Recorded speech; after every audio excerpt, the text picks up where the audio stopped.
Hello, all, and welcome to a new episode of the Horror Countdown podcast. I'm your host, Don and Ellie, and with me tonight is my guest, Nikki Williams. Hi, thank you so much for having me. I am so excited to be here. Ah, nice. Just the way I like my guests. Oh, yes. I literally have been binging your episodes. And no, I love top 10 lists. They are my jam. So when you had the invite out for looking for guests, my sister's like, Nikki, you should do this. And I was like, oh my gosh, she's looking for guests. Yeah, so a little bit of thanks to Lacey for suggesting you because I've kind of been wanting to talk to you for a while ever since hearing you on your show. So Aw, thank you. yeah. So for tonight's episode, we are going to be doing our favorite PG-13 horror films. So pretty interesting topic. So let's get a little bit of background on what we were doing and selection process, anything we did for our lists and all that kind of stuff. All right. So my thought process for choosing PG-13 horror films is I know that it can be kind of a controversial topic in the horror community, but I have so many movies that are my favorites that are rated PG-13, and there are some genuine ones on my list here that really did genuinely scare me. So I wanted to talk about some of those, and I'm also excited to see what you recommend because from your past shows, I've noticed that you have a tendency to recommend movies that I haven't even heard of. So I have like a pen and paper here, and I'm ready to write down some of your suggestions. Okay, well, to be a little bit of a spoiler Nancy here, I don't really have off-the-wall recommendations. I may have, I would probably say, I kind of favor some I kind of favor, hated classics or, not necessarily, ones that are held in high regard. I'm kind of in the minority on a few titles, so they're I don't have any obscure or it's like, what the hell? I've never heard of that. So, because unfortunately with this being a PG-13, so there's a definitive rating involved, it kind of sticks to, you kind of have to stick to, theatrical released films or those that are, at least intended to be there that unfortunately didn't get there. So that it kind of rules off, like that, obscure indie film that nobody's heard of or anything like that. So, Yeah. um, yeah, I found that to be pretty challenging as well when I was making my list. I'm trying to think back to my younger days when I was maybe had seen something that maybe somebody else hadn't seen before. I found that to be a challenge too as I was creating my list. yeah, that trying to look back and think it's like, okay, I've seen this one, I've seen that one, I've seen, this one's got to be there, that one's got to be there. And then it's like, okay, was there anything else that was kind of close that would fit? It's like, do I check IMDb? Do I check Wikipedia? Do I, go to like, Rotten Tomatoes or any place like that and try to like, cross-pollinate and like make sure I'm not like Mandela affecting anything that's, PG or something or something like that, because I mean it was PG-13, so it had to be like the definitive rating for it. So yeah, that was kind of where I spent a couple. I spent a little bit longer than I probably wanted to checking to make sure, because I did have an outline of where I wanted my list to be. My top 5 or 6, I was pretty convinced on where. I kind of had to kind of scowl for the back half just to make sure, but I think I've come up with something that's, maybe there's a forgotten entry or two. Maybe there's one that people are going to be like, oh yeah, I remember seeing that, but I haven't, talked about it in years. So I think that's probably where my list is going to be, at least on the back half. Again, I kind of favor some, not necessarily highly rated films, so I'm probably gonna have one or two that people are gonna be like, why are you choosing that one for this list? But I mean, that's the fun of it all. So I'm sure that that's what kind of reaction my list will get as well, because a lot of the films on my list as well, or some of them, were not highly regarded either. And I have my own personal preferences as to why I love them so much. So it'll just be interesting to see what your list is compared with mine and why we love the films that we chose. And like you, I did have I was making sure that my films too were rated PG-13 and that they were classified in the horror genre. So the films on my list, there's a wide variety. There's horror comedy, horror drama, horror mystery, horror thriller. As long as it had horror on it, then I figured it was good to go. nice. Yeah, I'm kind of the same way. I've got a couple of a couple comedies. I've got a couple ghost movies. I've got a couple creature features. I've got a slasher or two. So I think we've kind of got enough with this. So Right on. yeah. So we want to start the list off. Have any preference or? Start the list off with Yeah. So you're number 10 then, or my number uh, 10? Like I uh said, gotcha. Yeah, we could start with my number 10. So my number 10 is the 2021 film Old, and it's categorized as a horror drama mystery. It's directed by M. Night Shyamalan. And when it comes to M. Night Shyamalan films, they're typically hit or miss for me. I either really love his films or really hate them. And this is one that I absolutely loved. I saw this in the theater when it came out, and what it's about is this couple, they are in the process of getting a divorce, but they want to take their two children on this final family vacation. And while they're there, they get this invitation to this secluded beach, but what they don't know is that this island causes the people on it to age rapidly. And there are so many powerful messages that this film brings in terms of like the aging process, how important it is to stay present in the moment, to not wish your life away, to really spend time with those that you love. And also, I think it really does a really beautiful job of bringing through how there is a fear of getting older and how it's important to just cherish every moment that we have. And I just thought that there are a lot of really horrific elements within it as well.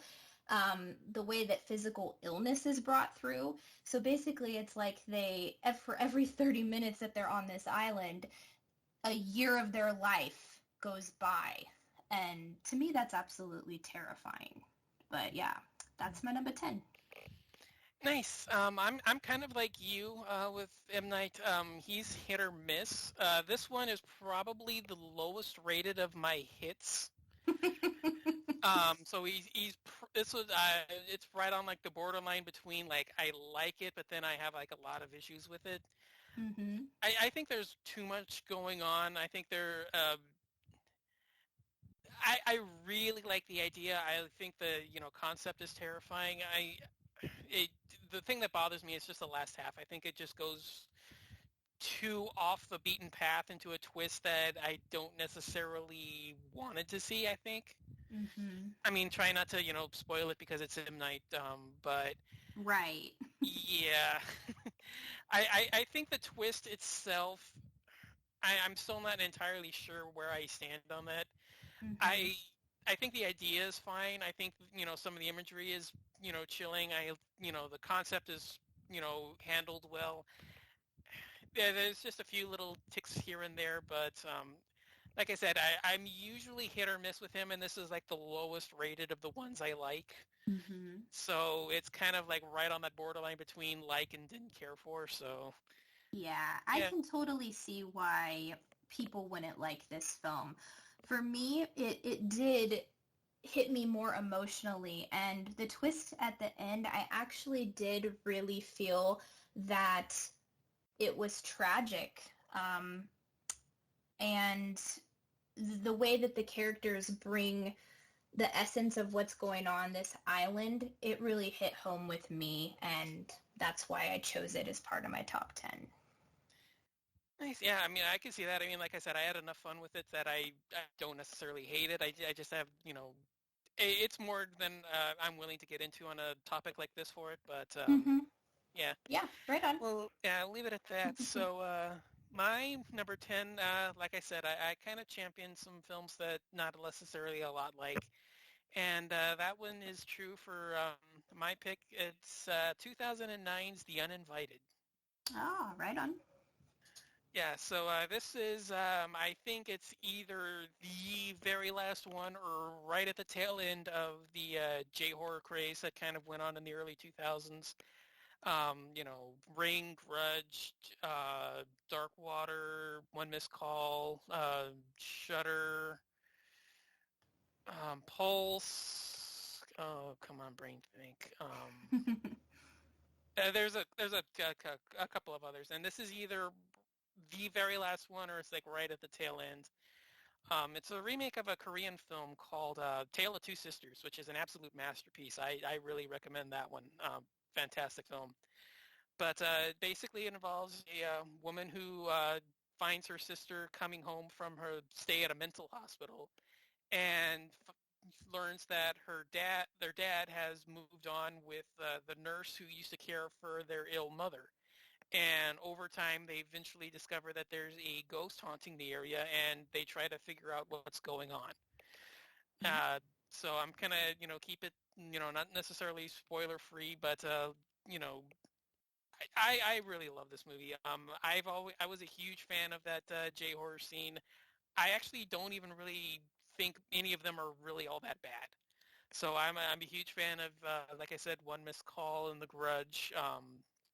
I even really kind of like Shudder to a degree, which I think is one of the more lambasted ones. I think that one and Pulse are probably the two that get crapped on the most. But um, for Uninvited, I really liked it. The atmosphere is fantastic. They used the same setup as the original, which was just absolutely chilling. The ghost is absolute nightmare fuel. I love the scenes that it's involved in, and there's a few pretty decent jump scares if you can get into the mystery. Now, I understand why that there's going to be a lot of people that crap on it, and it's because it reuses the same twist that the original pulled off. And in context, I understand that it works, but I can see why a lot of people would be turned off by it because it does the exact same thing, and it does it in the exact same way as well. I mean, the scenes where they reveal it are near shot for shot. So if you're familiar with the original and you start seeing the sequences play out, you know exactly where it's going because it plays them in the same manner. Mm-hmm. So I can see where a lot of people would be turned off by that, but I'm involved in the mystery. I like where it goes. I have enough fun with it that I think it's pretty undervalued. Again, I can see why not a lot would like it, but I have enough fun with it. So for me, it's my number 10. It's The Uninvited. Yeah, I like The Uninvited, and one thing that really stood out to me with that film was the relationship between the the younger the younger girls in that with the stepmom. And I think that brought through a very cool element of how those relationships can kind of be strained sometimes, where where a child will go, you're not my mom, you're not my dad. um I thought that film did a good job with the relationship aspect in addition to the horror elements. I like that Yeah. one too. I like that one too. All right, nice. So we'll move on to number 9. My number 9 is the 2005 film The Exorcism of Emily Rose. This was categorized as a horror drama thriller directed by Scott Derrickson. And this film follows a lawyer that is seeking to be a senior partner. And she takes on this case of a priest who is charged with a negligent homicide, in which it was 19-year-old Emily Rose. Apparently, she died while this priest was trying to exorcise her. And this story is roughly based on a true story. And when I first saw this film, I was in college and I watched it while I was by myself in my college dorm. And in that movie, she is actually in her college dorm where she starts to have these like episodes and these delusions where she just first starts to become possessed by a demon. And the way that she contorts her body, I was watching it alone in my college dorm room. She's in a college dorm room, and it has just imprinted nightmares on me ever since. Like, this, for a PG-13 movie about possession, it's pretty effective. And it was also interesting how it flashes back between her possession, where they're telling the story about her being possessed, and then the courtroom trial going on at the same time. It will flash back and forth between those two. And it's just, it's a movie that always left me on edge. And it's also about possession, which is one of the things that scares me the most when it comes to horror films, just being out of control in that way. So this movie has always kind of been branded in my mind. Nice. We will be talking about that at a later point since it is on my list. Ah! Yeah, so I'll save my thoughts on it for then. All right, cool. So I'll move on to my number 9. For those that know me, that know this pick won't necessarily be that much of a surprise. I kind of had to put one of these on here. I went with 2019's The Meg. Right on. That's a good one. Yeah. So yeah, those that know me know that I can't, leave well enough alone with my shark movies, and had to put one of them on here. So I was really torn between this and The Shallows, which I will say right now is an honorable mention, and I was really close to putting it on, but I kind of like The Meg just a little bit more because I think it goes more for the spectacle that I really like. I grew up on action movies, so I was a huge fan of Jason Statham long before I was, invested in this one. So I appreciate a lot of those stuff.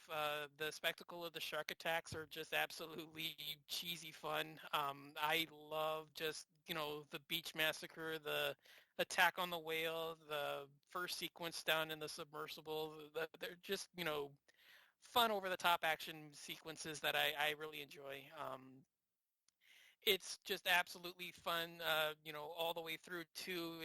It's a 2-hour running time that doesn't feel it. There's, just great chase sequences all over the place. Fantastic twist involving the true identity of the creature.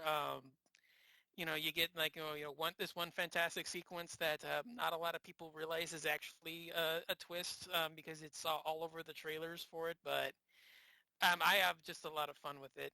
It's definitely one of the, my kind of movies. Do I wish there was a lot of gore in this? Maybe, but I don't think you're necessarily going to get this in that kind of a film because, again, it's a 60-foot shark that's capable of swallowing a person whole because its tooth is about the size of a human being. You're not going to get that kind of movie in this because, you chose the wrong species for it. But yeah, it's just, my kind of film. It's, a cheesy, fun, action-packed romp, and I have a lot of fun with it. So my number 9 is The Meg. Yeah, that's a solid shark film. And I think I agree with you. With with the story that perpetuates with Meg, I think the shark alone was enough to like keep the story going without all the gore. Would I have watched that with the gore? Absolutely.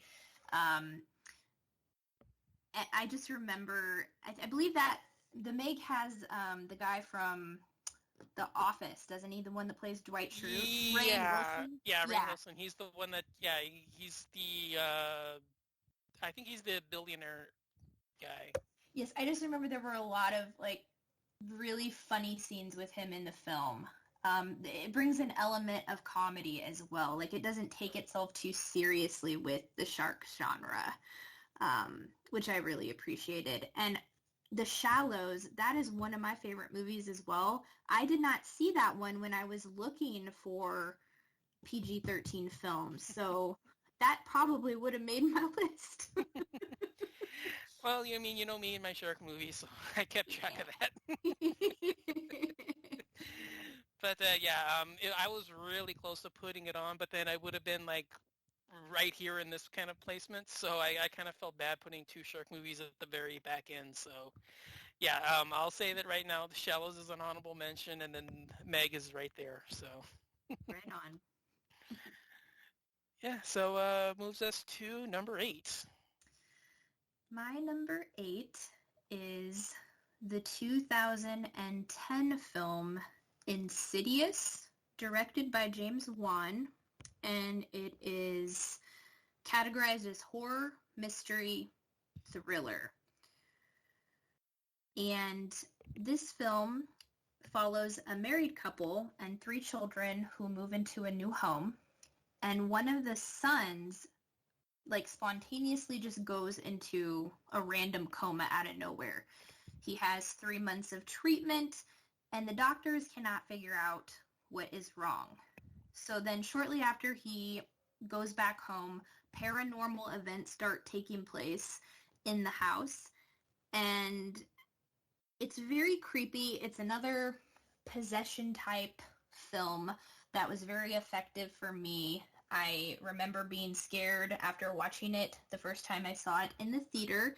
And I don't want to give too much away with the plot because it's definitely one you have to go in watching without really, I mean, obviously people know a lot about it because it's been around for a while. But if you haven't seen it, going into it blind just makes the experience that much better. Like when I watched it, I had no idea what to expect. And there's a lot of twists and turns in it.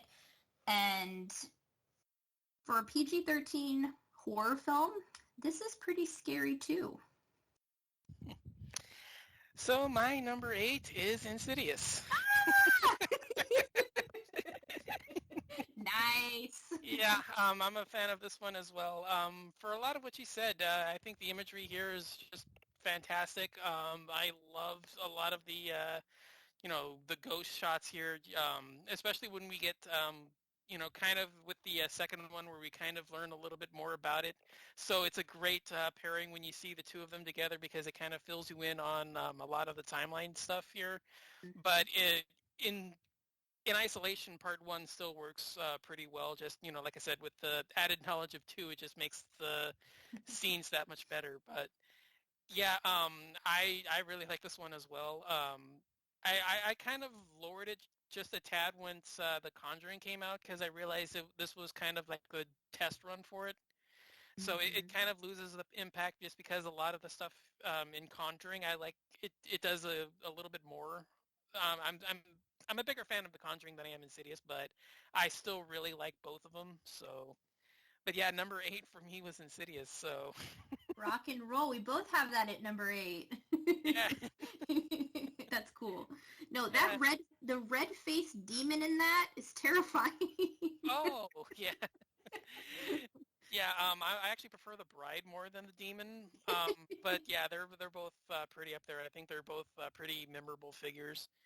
I think I prefer the bride just because I think the backstory to that one's a little bit more interesting. But yeah, if you look at the visuals of that, the first time you see it, because it's the infamous, gift shot or meme or whatever it's been turned into.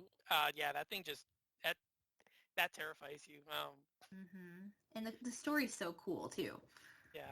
Oh, for sure. Yeah, I love the whole idea of time travel and like split personalities and Mm-hmm. yeah, there's a lot going on there. I have a really fun time with it. So yeah, pretty cool. So brings us to number 7. All right. My number 7 is the 1988 film Killer Clowns from Outer Space, directed by Stephen Chido, and this is categorized as a horror comedy sci-fi. So this story follows a guy and his girlfriend. They're at the local makeout spot and they notice a strange glowing object falling to the earth. A local farmer actually thinks it's Halley's Comet, so he goes to investigate it, and he comes across this large circus tent. And the guy and the girlfriend, they go to observe this circus tent, and they see these clowns that are just meandering through this circus tent. And they're actually aliens, but this is such a fun horror film. I watched this so many times when I was younger, and I can still watch it today and appreciate it. It's cheesy, it's fun. There are bazooka guns that shoot popcorn. There are people that get turned into cotton candy. And there's one scene with that just sticks out in my head that probably traumatized me as a child, when you find out like why they have the cotton candy with the people inside them. But there were also like parts of this where I felt bad for some of the clowns. Like there's this little baby clown, and he's getting picked on by like these bikers, but you don't feel bad for him for too long because he's strong and he can like own these bikers. And the look of the clowns I thought was very well done with their makeup. And this is just a silly slapstick movie. Well, it's not a slapstick movie. It's a very comical horror film that is definitely not meant to be taken seriously at all. But that's what makes it so fun. And the fact that I can still watch it today and appreciate it and just remember it for all of its glory, that's why it made my list. Nice. Yeah, I like it as well. I don't have a lot of the nostalgia for it, so it's not on my list or honorable mentions, but I don't have much to dislike about it. I mean, you're pretty close on it. It's just, goofy, silly fun, a lot of, just inventive toys and, just goofy, attitudes and all that. So yeah, I don't have a lot of issues with it. Just I don't have the nostalgia attached to it because I saw it kind of late. So when I first got into the genre, I didn't really like a lot of the late 80s cheesy stuff when I initially first got into horror. I kind of Mm-hmm. saw those as kind of like, just silly and, like not really worth my time. So I kind of avoided a lot of stuff from that time period for like the longest time. It took me like several years to finally like develop enough of a taste to get into like that style.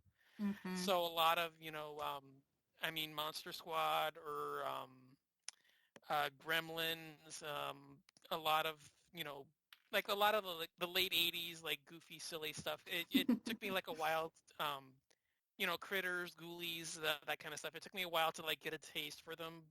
So I don't have like a lot of nostalgia for it. So I, I I I recognize how much fun it is, but I'm not like madly in love with it. So Mm-hmm. yeah, it's not on my list, but I don't really have much of an issue with it. So Right on. yeah, Yeah, and I completely get that too. There have been so many films that I have watched as an adult that I think I would have appreciated more if I had seen them when I was younger.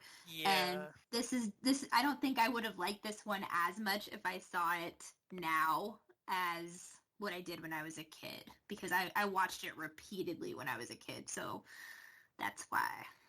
Yeah, I see it much more as one of those. It's like, you're, young and impressionable, and you see like, clowns, and they're pieing people in the face and shooting them with bazooka guns, and there's bubbles popping all over the place, and that you kind of have like more of, like the childlike innocence, and you see like more of the whimsy in what they're doing rather than the fact that what they're actually doing to the population. But Yeah, yeah, yeah, it's it's still fun. ridiculous, but it's fun. Yeah, it's still, like I said, it's still fun, and I still enjoy it, but I don't really have the nostalgia attached to it to put it on my list. So Right on. yeah, for my number 7, I went with the classic 2002 The Ring. Right on.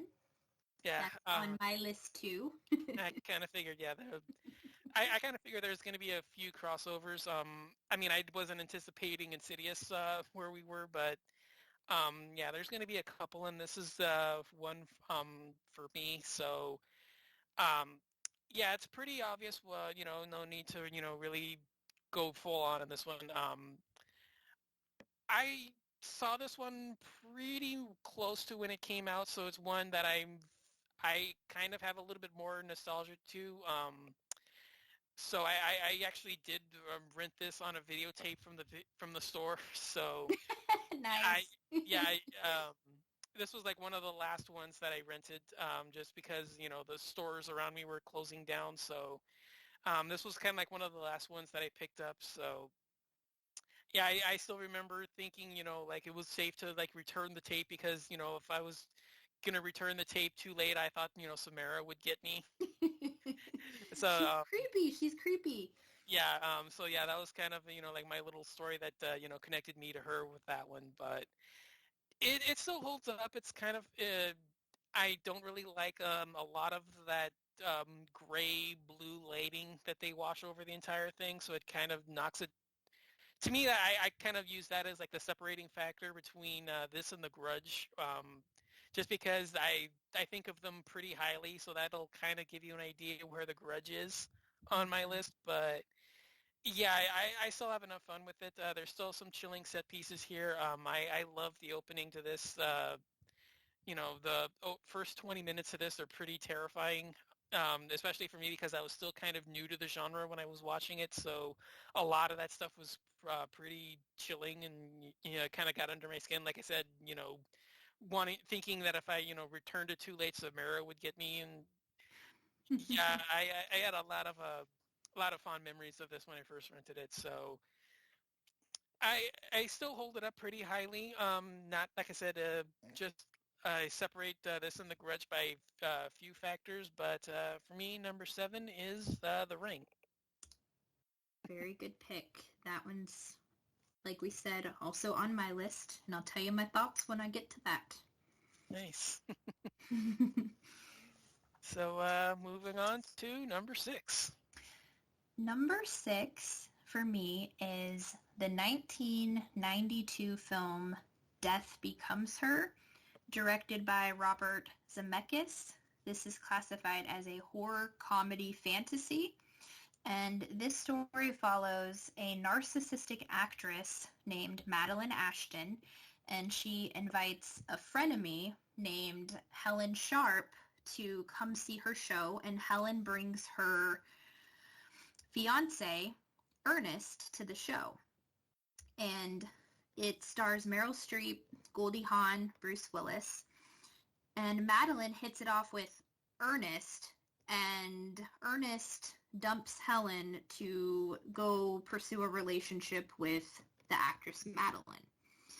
So what transpires here with this story after like 14 or 7 years between the time where Madeline has taken Ernest from Helen, she stumbles across this immortality potion that is given to her by this woman named, I believe it's Lysel or something. Lisle is how you spell it.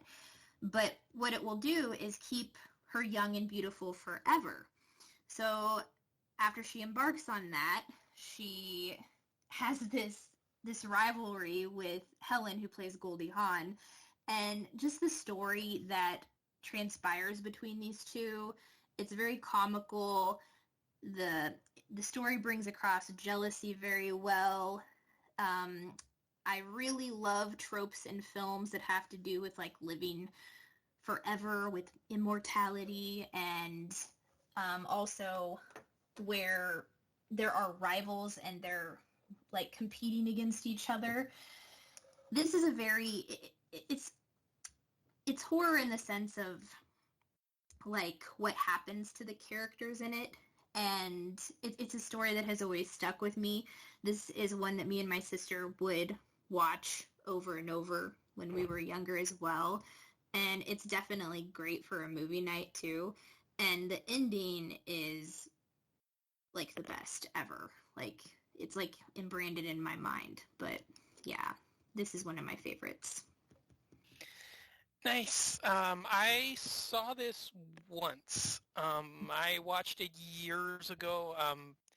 I remember a few scenes, but I don't have the fondest recollection because I've only seen it the once. Mm-hmm. So it's one that I'm kind of intrigued to kind of revisit just because I've seen a few other podcasts that have done shows on it. There's a few that, kind of have, done like a horror comedy month and they put this one in there, or a few that have done like, ever since the news came out, they, for Bruce Willis and, his acting, struggles, they've kind of, done this one as like a memorial tribute to him. So it's one that I'm kind of intrigued to go back and revisit, but I haven't had the time to do so yet. But so I've seen it once, and I don't have a lot of recognition with it. So I I'll just leave it at that. Yeah, if you're a fan of horror comedy, it's definitely engaging from beginning to end, and it does have some like over the top moments in it, but that's just part of its charm. Yeah, I do remember laughing at a lot of it. I do remember finding it funny. There was a lot of, slapstick pratfalls and, a few just like, bizarre set pieces. I mean, I know, sure it's, kind of familiar because of the, it's a scene in the trailer, but, the candlestick through her torso, where she's using that to light her way through the house, or Yeah. yeah, I remember like that whole sequence. I remember a few little bits and pieces, but like I said, I've seen it once years ago, and I don't have a lot of recollection of it. So um, I'll move on to my number six. Like I said earlier, this is kind of one that I don't know if there's a lot of people that really remember this one, but I was always a fan of this one, and I really liked it when it first came out. 2006's The Skeleton Key. Ah, right on. Yeah, I absolutely loved this one when I first saw it. I kind of lowered it over the years, but I really enjoyed it the first time I saw it. So it's about a woman who goes to work as a hospice nurse at this remote plantation in Louisiana, and eventually comes to discover that it's not her charge that she needs to look after, who's an elderly man who I believe slipped and fell in the bathtub. I think that's the reason why she's called out to look after him. Like I said, it's been a few years, and I don't remember the exact cause, but she's called out to look after him, and eventually discovers that there's something nefarious going on. So it kind of starts off as a haunted house movie, and then it turns into this voodoo cult scenario halfway through. And I remember loving the way that it pulls it off when I first watched it. A lot of creepy atmosphere. I'm a big fan of gothic horror.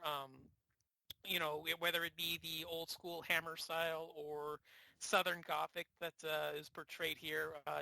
Louisiana is just absolutely perfect. And, I love a lot of films that are set there. So working within that, with the haunted house film, and you bring in this nice twist involving cults, and you bring voodoo and black magic into it, and I really had a blast with it. It was a lot of fun.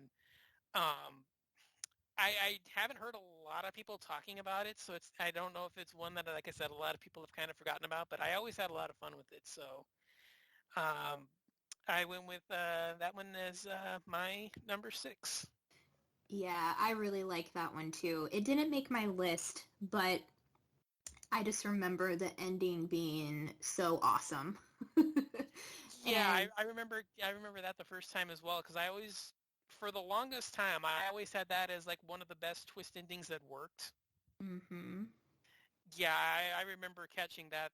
I remember that the first time the first couple times I watched it, I was always like, wow, I love the way that they pull it off because I thought it was pretty inventive the way that they did it. But yeah, I was always a huge fan of that one, and I was always kind of, I maybe not championing it as like the right term, but always kind of like trying to put it out there as like something to like go back in and revisit and check out again. So Yeah, it's really good.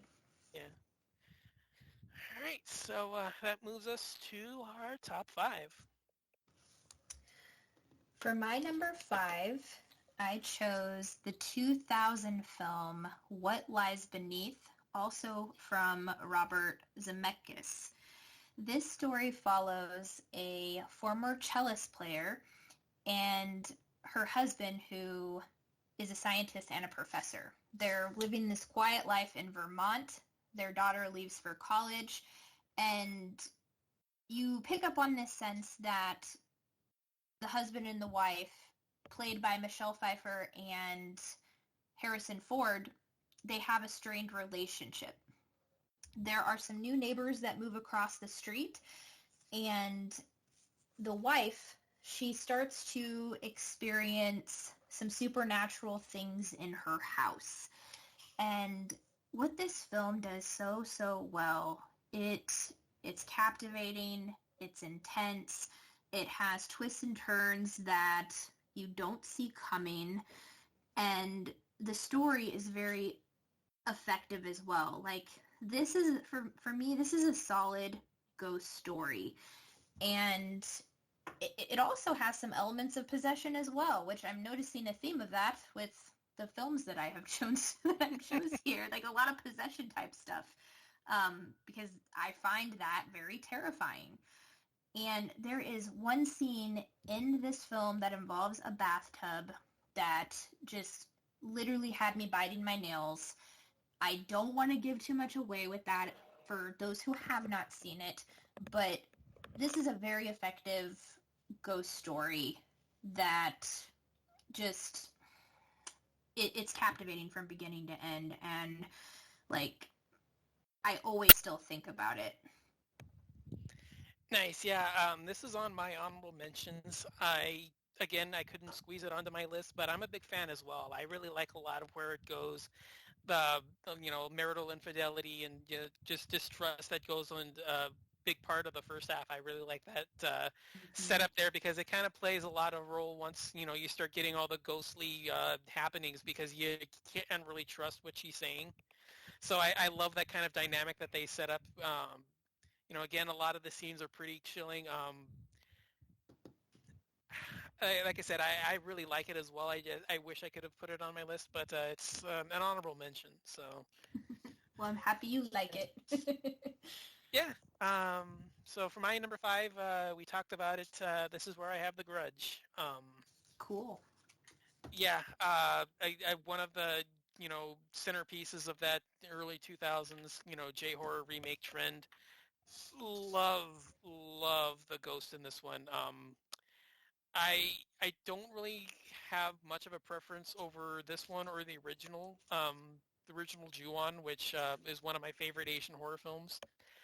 The love the setup here, the the straightforward storyline because the original version, the one thing I don't really like about that is it kind of jumps around, so you don't really know where you are and storyline wise, but the streamlining nature of this one works really well for me. I like the cast is pretty fun. You got some A-list stars at the time.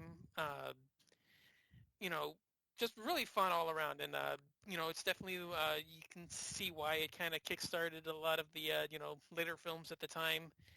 But yeah, I have a lot of fun with it. It still holds up pretty well. Went with 2004's The Grudge. I love The Grudge too. It's not on my list. It's definitely an honorable mention. I have received so much hate for loving The Grudge. I think it is genuinely scary. Hmm. The scenes where I believe the actress is Sarah Michelle Gellar, and I think she was very effective with I believe she plays a house sitter and there is like a ghost boy in the closet and Yeah. it's just so well Oh yeah. done. I Oh love yeah. it. Those early scenes of her in the house with the ghost girl. Yeah. Yeah. Those are really chilling. A lot of the I think it's the hospital sequence where the ghost is chasing after her and it switches stories from her to her friend. Hmm. Yeah, those are really kind of chilling as well. So yeah, I'm a big fan of The Grudge as well. It's definitely one that like I said, it still holds up pretty well. So Yes, and the scene where the ghost is like climbing down the stairs. I just get chills thinking about it. oh yeah, It's so good. yeah. So move on to number four. All right. My number four is the 2018 film A Quiet Place, directed by John Krasinski, and it's classified as a horror drama sci-fi film. And this story is a dystopian story about these blind aliens with sharp hearing who take over the planet and kill most everyone. So the characters, it follows this family, this mom and this dad, and a family of three children, and they're navigating the world being very quiet. And this film is so effective in terms of just having to rely on being so quiet and the aliens, like if you make the slightest noise, they know exactly where you are, and just how this family navigates this new world that they are thrust in at the drop of a dime. You become attached to the characters too because of how emotionally connected they are. So you feel for them when things happen to them in the film. It's like you feel it on an energetic level within yourself. And the alien monsters in this I thought were terrifying. I thought this was one of the most intense movies I've ever seen. My sister actually seen this before I did. She goes, "You have to go and watch this." So whenever Lacey um, talks highly of a movie like that, I always have a tendency to go out and watch it as well because, I mean, we don't have similar tastes in movies on everything, but there are certain movies that affect us on emotional level, and the fact that it affected her in that way, I'm like, I have a feeling I'm going to love this, and I did. Nice. We will talk about that shortly, just because we're kind of at that stage in the list. But yeah, it's on mine as well. Nice. Yeah. So my number four, I went with The Exorcism of Emily Rose. Right on. Yeah, I'm a big fan of this one. I've kind of come around to this one a lot over the years. Initially, I wasn't really much of a fan. I was kind of put off by a lot of the drama courtroom scenes. Even back then, a lot of it just seemed off.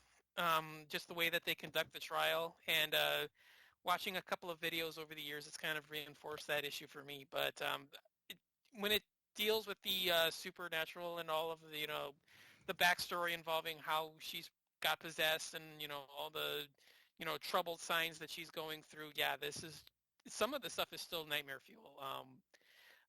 Just the first time when she starts contorting herself and just, that howl in agony and, see her eyes roll over. And I was kind of just not necessarily like in shock, but it was just kind of like, whoa.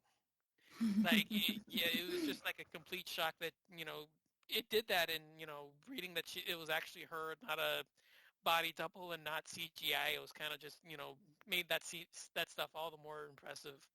Right. But yeah, yeah, I really enjoy it. I've come to really appreciate it over the years because I really wasn't that high on it when I first saw it, but yeah, I gave it some time, and it's definitely worked its way up the list for me. I'm a big fan of it as well. A big fan of it now. So yeah, I'm right there with you with that one. For me, number 4 is Exorcism of Emily Rose. Yeah, it's a good one. It's scary. And it is interesting how sometimes you can watch a film and not feel very good about it. And then you give it another watch over time and how it can grow on you. I've had that happen so many times with certain Yeah. movies I've watched. It's crazy. Yeah, and for me, it was even more so because a lot of the stuff that ever since I first watched it, there was a lot of stuff that I found out about it that it would kind of like take my interest away from it. Mm-hmm. So it was actually kind of interesting when I first watched, when I revisited it a couple of years after I first saw it, where I was like, I don't know, and I really wasn't that high on it when I first watched it, and a lot of the stuff that I've heard about it hasn't really been that, intriguing about it. But yeah, over the years, I've kind of really grew towards it. So yeah, for me, number 4 is Exorcism of Emily Rose. Right on. So move to number 3. Number 3 for me is the 2017 film Happy Death Day, directed by Christopher Landon. This is categorized as a horror comedy mystery, and the story follows this girl where she finds she is living the same day over and over again, which happens to be on her birthday. And the day keeps ending with this masked killer that keeps murdering her, which keeps the time loop going. So every day she's forced to have to figure out how she can figure out who this killer is and also how to stay alive if she can. And this the ending to this is it's a big twist ending that I did not see coming. And it's also very comedic in parts, but it's also a unique take on a slasher because I love time loop movies. Like one of my favorite movies of all time, it's not a horror film. It's Groundhog's Day, which I think may have started the time loop. I'm not sure if that's the first one. That's the first one that I remember. But to see that brought into the horror genre, I thought it was so cool. And it's just interesting to see how when somebody is forced to live the same day over and over again, how out of control that is. And to see like their progression as a human being. Like you do see this where this girl was in the beginning of the film, how she was more toxic in nature and how living through this experience really did change her. And it's a lot of fun. I can watch this multiple times and never get sick of it. Nice. Yeah, I'll talk about this when it pops up on my list. Nice! That would be 6. Yeah, So we have... but for now, my number 3 is A Quiet Place. So Right on. yeah, I think we kind of swapped a couple places on our stuff, but yeah, I'm right there with you. I cannot just be more impressed with the setup for this one. One of the most creative and just absolutely enthralling set pieces I've ever seen. Just the way that you can't speak and you can't make like noise or you think like all of the you just incidental stuff that goes on in your life, whether trampling through the carpet or you open the lock on the door or you pull the brush out of the drawer, like incidental stuff like that that would you can't do because it would give away your position to these things that you can't kill. I mean, it's Mm-hmm. yeah, it's just absolutely amazing, and the way that it plays with that, in the you get like all this, backstory with the family. You get like, scenes here and there that kind of just like depict what they're going through. Yeah, this is just so much fun.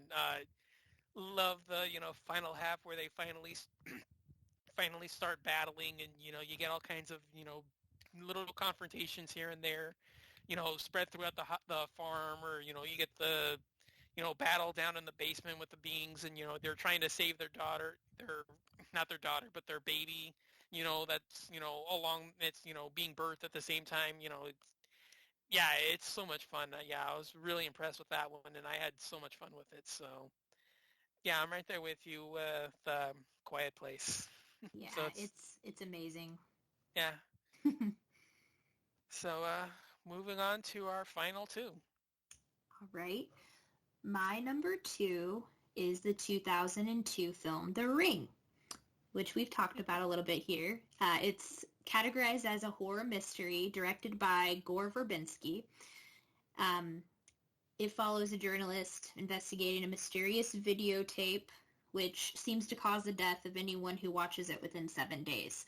And when this movie came on the scene, like every time I hear people talk about this movie, they talk about how scary it is for being a PG-13. And there are scenes in this that are still branded in my mind. There's a scene with a television that just takes your breath away.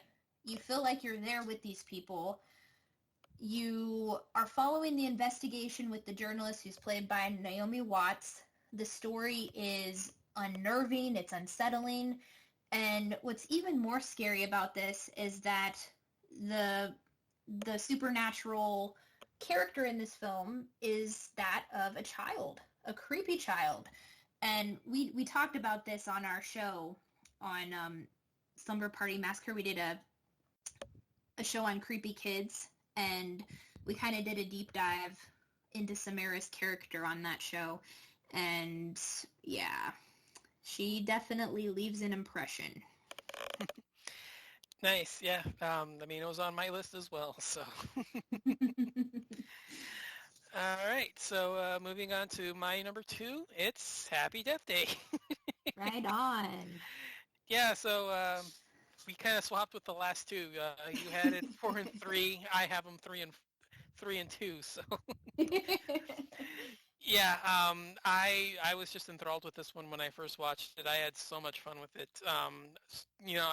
The time loop is just integrated just absolutely so well into this. There's no shortage of just fantastic set pieces with the slasher just going around picking people off or picking her off all over the place.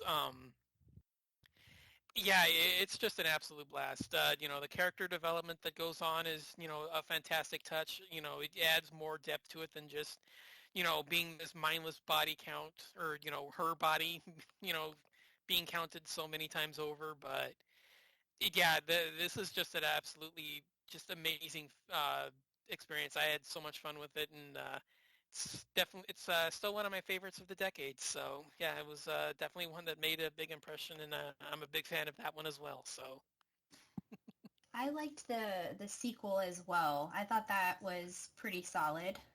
I did too. I know it's a little bit of a step down. I would have preferred that one if they would have kept it on the guy the first few times instead of Ah, switching it to Tree. Because I yeah. because I think switching it back to Tree just kind of makes it feel like a little bit of a retread. And I thought the sequel could have had a lot more fun if she's trying to coach him through it. Mm-hmm.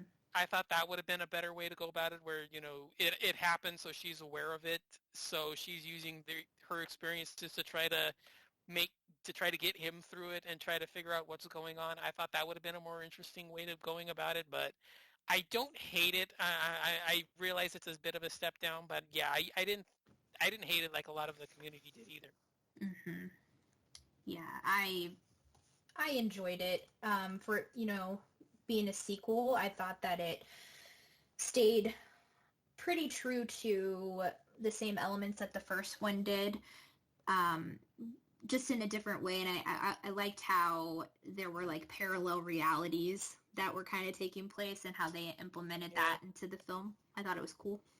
Yeah, there's like I said, there's some fun ideas involved here. I really like where it expands on the mythology and putting like a not necessarily like a face to it, but like giving like a definitive explanation for what happens. I think that was a pretty fun way to go, but I would have preferred the second one if it would have went in the other direction where she's trying to coach him through it rather than switching it to her. So I would probably have thought equally if it would have done it that way, but I'm still not mad at it. It's still a fun time. So Right on.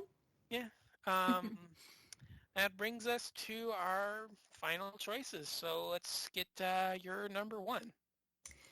My number one is the 2007 film 1408. It is categorized as a horror mystery fantasy directed by Michael Hafstrom. And it's based off of a story that was written by Stephen King. It follows this writer who is very skeptical about the spiritual world, so he travels to all of these places that claim that they are haunted, and then he writes about it. But he hadn't experienced anything, so he's just kind of just really skeptical about experiencing anything ghostly because he hasn't experienced it. And he is estranged from his wife after the death of their daughter, Katie.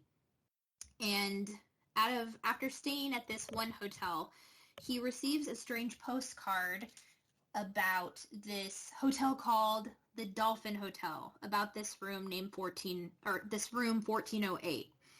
And the story behind it is that no one has lasted more than 1 hour inside this room. So he's intrigued by that. He goes to this hotel. Samuel L. Jackson is one of the guys that works at the hotel who checks people in or takes them to their room and whatnot. And the main guy is played by John Cusack, and he's telling him, he goes, "You do not want to do this." He keeps trying to talk him out of it, and and John Cusack's like, "Yeah, I think I'll be okay." And he goes, "Okay." And he's in the room for like probably not even a minute. And he's walking around. He's just like scoffing at the room. He goes, "Yeah, this really looks terrifying." And then like the radio like blares on, and it's the song "We've Only Just Begun." Like this room just like taunts him this entire film. And whereas he wasn't skeptical before, he learns a lot about the supernatural world. And this also has a very good ending, in my opinion. It's one that has stayed with me since I have watched it.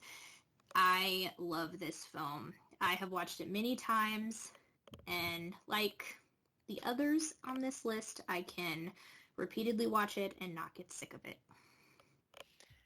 Nice. This was another one for me. It was kind of another like Emily Rose where I didn't really like it the first time I saw it, but I've kind of I've grown with it over the years. Not enough for it to be on my list because I still have a few things that I'm not really that big on it, but yeah, I like it a lot more now than I did when I first saw it. So I can definitely see where a lot of it would work. A few of the scenes are actually pretty genuinely creepy and chilling. I do like a lot of the, for me, time displacement is always one of the things that gets me. Yeah, stuff saying, we've only been here for 10 minutes. It's like, no, it's like, no, we've been here for over an hour.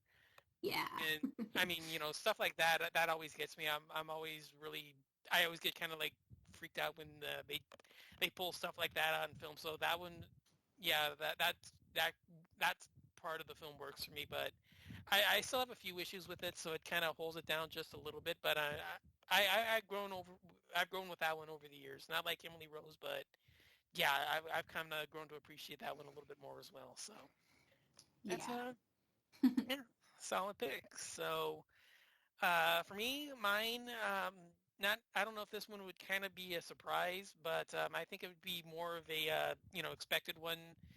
I went with 1990s Arachnophobia. Okay.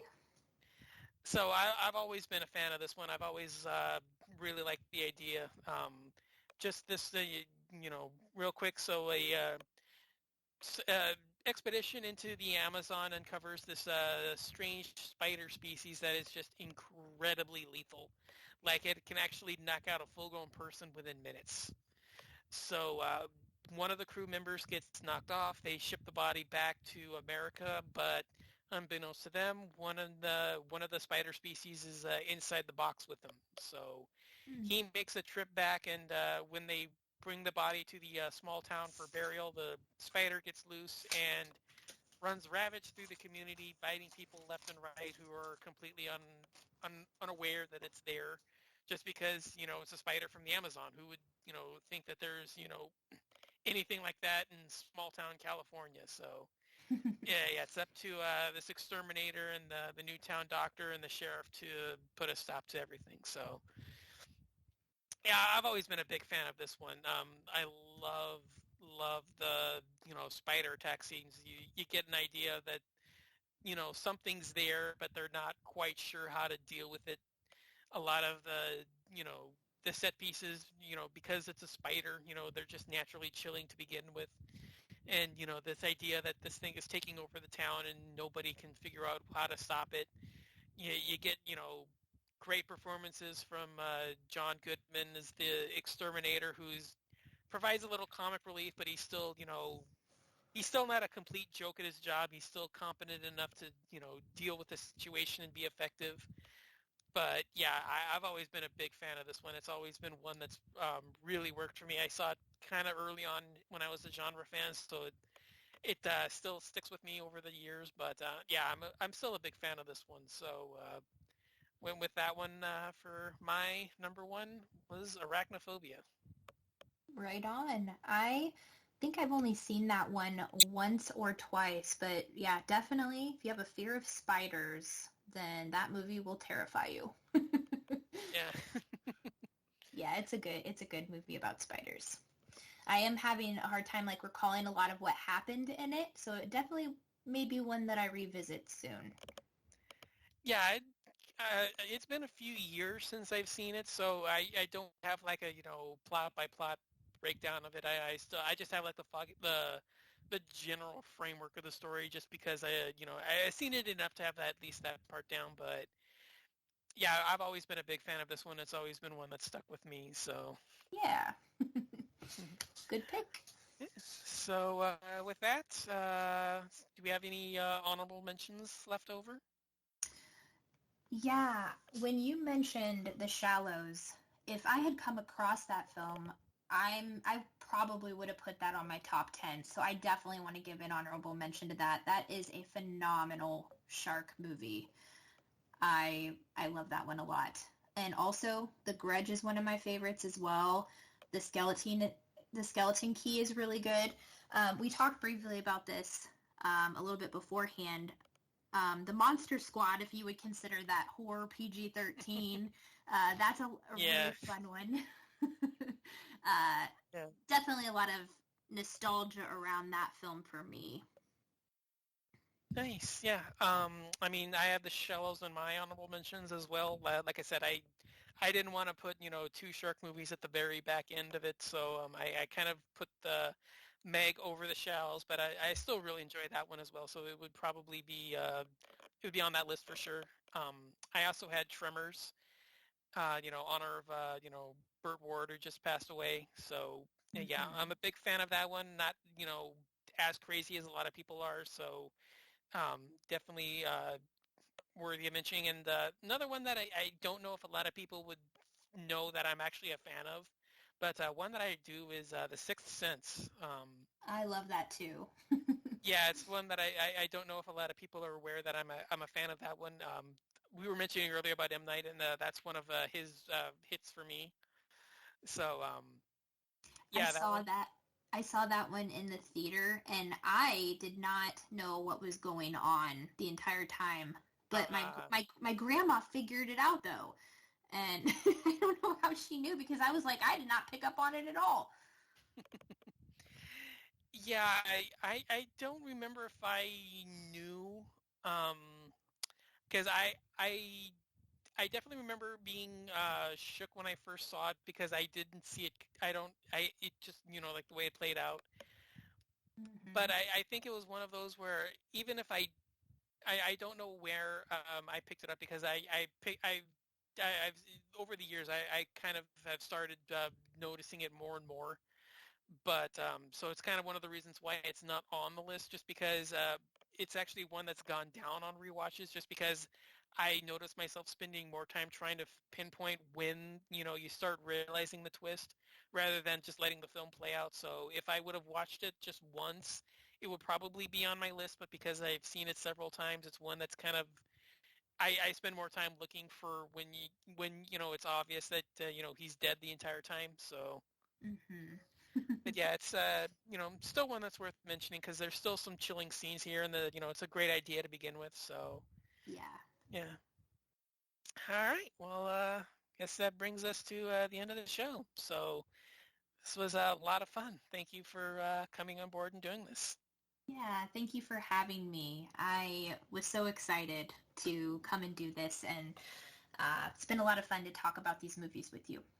Yeah, same here. So if there's any place that people can find you online, give some shout outs and let them know where they can find you. Oh, yeah. I am part of a podcast called the Slumber Party Massacre. There's a Facebook group. My sister runs the show, and we do it with three other women, Carly, Rebecca, and Heather. And it's a monthly show.